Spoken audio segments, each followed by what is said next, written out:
Mayor, magandang hapon po. Ito po si Ka Ernie Ordonez. We're gonna do this in Taglish, Mayor. But I'm supposed to introduce you, but I'll introduce you in a different way. I won't talk. You will talk because I'll ask you questions about yourself. First of all, no, they saw beauty, meron na. Bata ka pa, gwapo ka na. Then they saw brains, honors, and the way you answered, napakatinik. The third one I'm gonna do, sir, which I'm gonna ask you about, hindi lang beauty and brains, kundi yung commitment na nakita namin, Mayor. No? The commitment you have for the nation. So we can talk about the beauty in your face, the brains in your head. Now we're going to talk about the commitment in your heart. Mayor Isko, tell us here, before we start formally, no?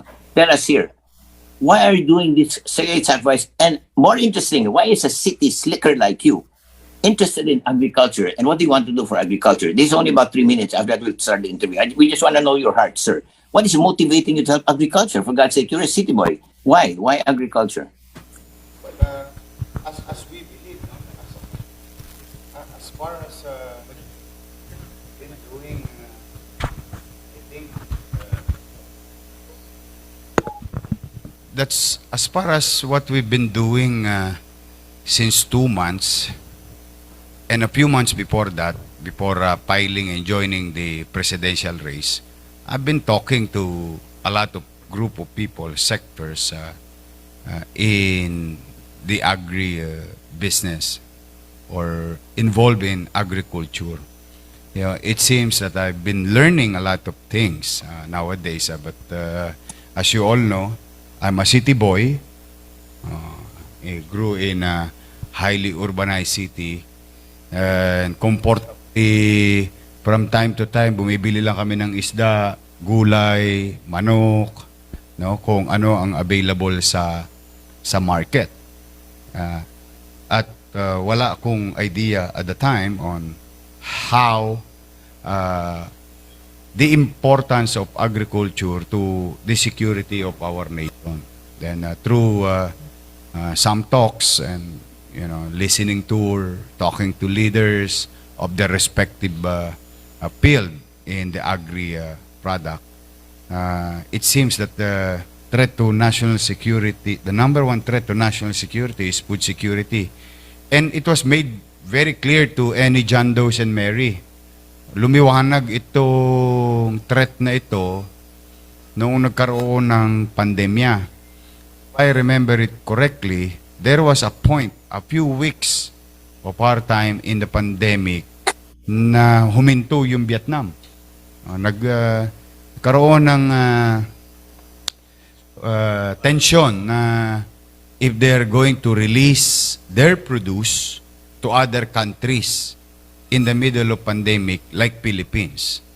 Pero tumuloy pa rin. Pero yun ang tingin kong malinaw na clear threat that if our country, Philippines, will not, the leaders, not only the president for that matter, Congress and Senate and other agencies of government will not put our heart into it, then we will be subject to that situation 5-10 years from now. Now, I think it's high time for the leaders, not only the president, but the legislative body, to really invest more time, more money, or resources, because not resources doesn't speak only of money, but resources that are already existing in respective agencies of national government must go towards to food security or resiliency, at least stabilize. No? While we live in a world of what we call new world, competitive time, no? And we must also adhere to our relationship to the world. But first things first, Filipino. I agree with the treaties, I agree with contracts, I agree with the relationship abroad. But my question is, what is it for us as a country?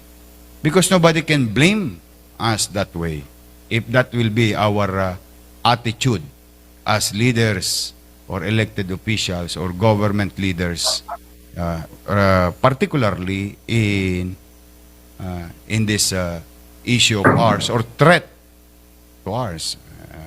Nakikita ko nga nung tumira ako dun sa Tarlac ano yung nabalitaan ko? 12, 14 pesos lang yung palay. Sila may sabi nun, mga magsasaka. Kung ang puhunan ay 12, 14 din, di tabla-talo. Ibig sabihin, lugi na, talo pa sa trabaho. Then no wonder why our farmers are aging and the technology and the experience of our farmers are not being transferred to the next generation, because I, for one, as a parent, not as a farmer, would say to my sons and my children, don't go into farming because there's no money there. Then, lagot na tayo. I remember also a country na notice ko, yung bansa na yun, bago lang yung bansa na yun, about 15 years ago, I was there. And that's the first thing na nakita ko sa grocery nila. No? Ang dami nilang pera, they have oil, newborn country sila, independence. May pera sila, pero nakita ko sa kanila, lahat, ultimo soy sauce, hanggang sa karne, lahat imported. Imported from their partners abroad. So sabi ko, the same question I asked at the time, 15 years ago. Do you have any poultry, egg production, meat production? They said no. We don't know. And that's very dangerous. Tayo, ang masakit sa atin, parang paatras, Manong Ernie. We know how to plant rice. We know and excel in finding varieties of good rice, and it was shared to the world. The technology was shared to the world. And those who studied in the Philippines, those countries were hosted by Philippines in the early times. I think hindi pa ako pinapanganak noon, Manong Ernie. Utilizes the technology learned from the Philippines and applied it. At ang sikreto, napansin ko, yung gobyerno ang nasandalan ng mga farmers na yon sa kanilang bansa. Now we are buying their products, and their products and technology came from us.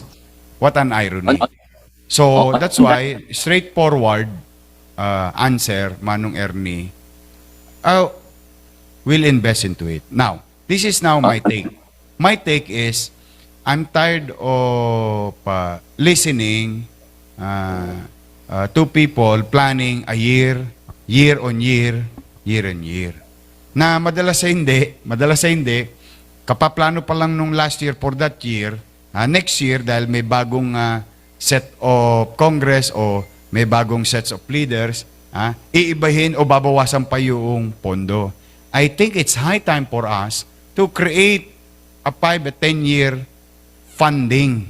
So, ibig sabihin, Manong Ernie, ako sa legislation, sa practice, in practice, if you have a 5 or 10-year budget, so automatic yung allotment sa agriculture because there is a goal.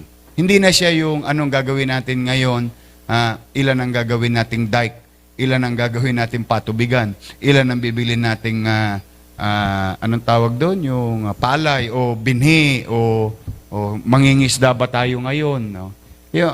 Parang year on year ang nangyayari. I think I'm looking into that aspect wherein it's high time for us to really invest in a medium and long term. Yung in terms of funding, particular yung funding, all plans are great. Especially if it is in a drawing board for our eyes to enjoy. But at the end of the day, without funds, without resources, pangarap pa rin na mananatili yun. Thank you, Mayor. Actually, on that note, I think you have seen that even though it's a city slicker, he knows so much about agriculture. What we found out about him is very humble. He asks questions, he wants to learn. And what he said, he not only knows it, but he feels it, no? Hello mga nanonood dyan, mag-subscribe po kayo sa Batang Maynila Toys. Ay, mali, ganyan pala.